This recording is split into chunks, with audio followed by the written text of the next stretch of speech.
say that it's getting wild would be an understatement. Certainly, the issue with Israel-Iran is absolutely bonkers, and we're hoping the ceasefire holds, considering what happened this morning. Trump seemed pretty pissed. Now we've got many Democrats. You got AOC and Al Green calling for Trump's impeachment. Trump's roasting them. But at the same time, as all this chaos ensues, we do have other news, and that is a rogue federal judge is openly defying the Supreme Court, attempting to issue an order that violates the Superior Court. What do you call it? I don't know what you call it. Don't look at me. I'm not trying to get you to say civil war. I'm saying legit. Constitutional crisis? Political disarray? Honest question.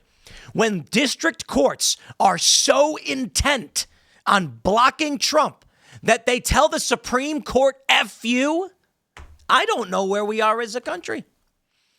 Constitutional crisis, I suppose. Here's a story from the Federalist.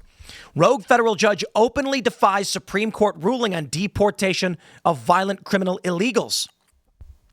They report a federal judge issued an order late Monday night claiming an earlier ruling from the Supreme Court that permitted deportations to continue is irrelevant.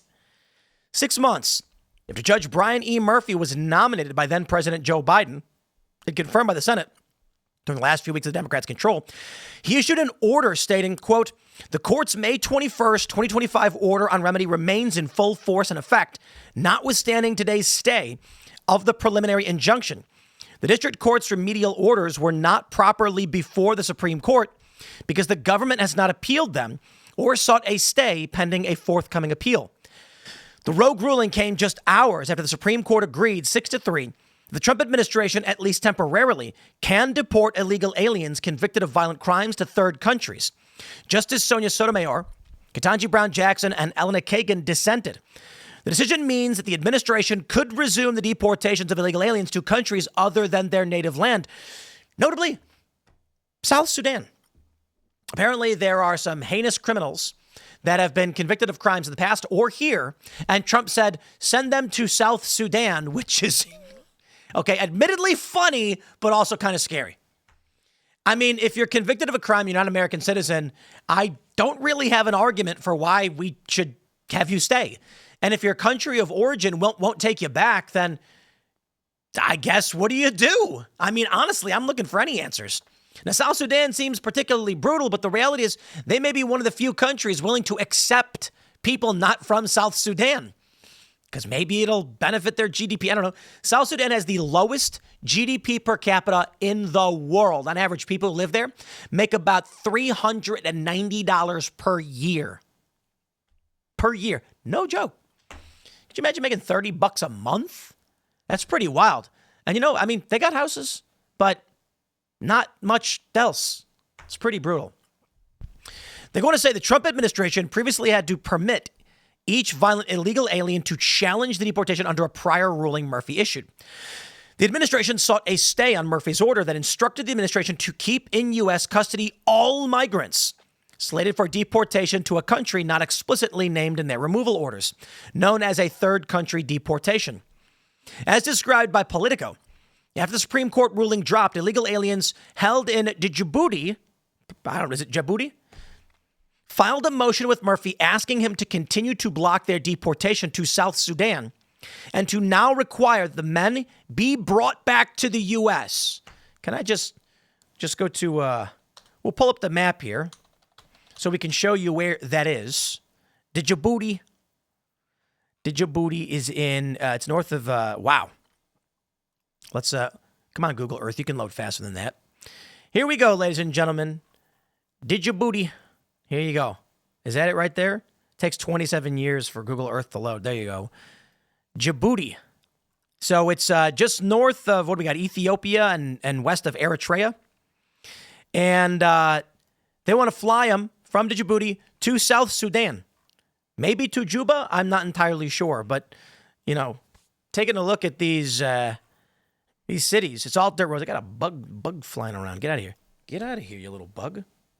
There's a little bug they want to get on the show. You can't come on the show, you little bug. Buzz off. Anyway, where was I? Okay, anyway, after that bug so rudely interrupted the show, After Supreme Court ruling dropped and illegal aliens held in Djibouti filed a motion, blah, blah, blah. White House Deputy Chief of Staff Stephen Miller said on Fox News Monday night to expect fireworks on Tuesday, hinting the Trump administration would hold Murphy accountable for flouting the Supreme Court. Quote, the district court judge in Boston has said he's going to defy the Supreme Court's ruling, so expect fireworks tomorrow when we hold this judge accountable for refusing to obey the Supreme Court. Oh, man. But how? One would ask, how do you do it? So this was the original story. Supreme Court allows Trump to restart swift deportation of migrants away from their home countries. And then we have this from the Post-Millennial. Judge blocks Trump admin's attempt to bar foreign students from Harvard. I would just like to point out the joke. So many Democrat district court judges have blocked Trump, which is nuts, that it's become a meme. Anytime anything happens, somebody rushes to make the joke. I did the other day. After Trump announced the ceasefire, I said, breaking, district court judge orders Trump to restart the war with Iran. Indeed, because they say the president has no authority to do anything, apparently. Now Trump's trying to say certain foreign students shouldn't be allowed to go to Harvard, among other institutions. And the judge says, no, the president has no power and no authority, and we can do whatever we want. The Post-Millennial reports a federal judge has temporarily blocked the Trump admin from enforcing a policy that would bar international students from being admitted to Harvard. U.S. District Judge Allison Burroughs issued the ruling on Monday, granting Harvard's request for a temporary restraining order. This is insane. So again, my friends, I ask you, what do you call it? I know it's not a civil war that, everyone's going to jump to civil war. No, the issue we have is that the structure of government in this country no longer exists in a hierarchical fashion. Since the district court judges have been barring Trump from doing basically anything, we have been seeing the usurping of constitutional authority from the executive branch, which, I got to be honest, isn't always bad. The executive branch has had a massive increase in powers over the past several decades. But now when you finally get a president you want, they stop him. Therein lies the problem. See, the previous administrations, they're deep state shill. That's what they wanted. That's the agenda they wanted. And the reason why they grant the executive more authority to do whatever they want, because it makes it easier for them to say invade foreign countries or drop bombs or do whatever. But once Trump gets in and you now have an adversarial administration, the deep state says, no, the president can't do whatever they want. This is broken. It is clear that this country does not have a functioning structure of governance when you have rogue federal judges literally writing, the Supreme Court has no bearing on what I want to do. Quite literally, the Supreme Court will decide. But when these people say no, they'll do whatever they want. You tell me what you've got. Tell me. I don't know how to describe it. I mean, certainly we're not fighting. But if social order is breaking down and the rule of law and the structure of governance is breaking down, what happens next? Stephen Miller and Donald Trump bring in the marshals. The marshals go and arrest this judge, or what? Do they deport the person and say, it doesn't matter what you say, simply because you say it doesn't make it so? The Supreme Court already ruled. Goodbye. I have to imagine the move to be made here is simple. The Trump administration needs only ignore this judge's ruling and just say, what are you talking about? You've been overruled by the Supreme Court. You can't just go there and bang a gavel and then say you have more authority than the Supreme Court. The question then becomes, who do you listen to? In most things, and I imagine with the fall of the Roman Republic and things like that, it's going to fall to the head of law enforcement. It's going to fall to the executive. Because if you are law enforcement, take a look at the United States and the structure. Law enforcement is within the executive chain of command at the federal level. So, or I shouldn't say chain of command, but within the purview of the executive branch. Congress makes laws, courts interpret them, the executive enforces them. That means when there's federal law enforcement, when there's military, they're taking orders from the president, not from Congress. So when you have, say, like a Jose Padilla running full speed into a press conference screaming, I'm a senator. No, you can't just scream, I'm a senator, and barge your way into a DHS meeting. You're going to get removed because law enforcement does not listen to single senators. They probably don't even know who you are, but they all know who Trump is.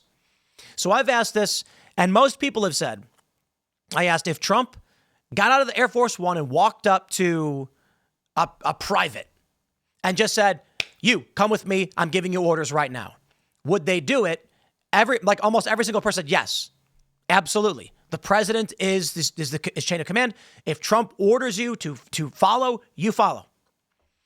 And I'm like the idea being, let's say you were given a job, like you were given an order, like, hey, I want you to, fill this shipping container up with these boxes. We're going to ship them out of here. And then while you're doing it, Trump goes, no, you coming with me now. It's an order. They say, yes, absolutely. The president is your boss. That's the important thing about the chain of command, about executive law enforcement, et cetera, or federal law enforcement. This judge says, don't do it. Trump's going to be like, later. Because when it comes down to it, he's going to say, you do this, and they're going to say, okay. The scary thing is, I guess, these courts are delegitimizing themselves, which may result in a Rome-type circumstance, the fall of the Republic and the rise of the empire. I don't know. Maybe not this one instance, but we'll see. Smash the like button. Share the show with everyone you know. Stay tuned. We got more coming up for you in just a little bit, and we'll see you all shortly.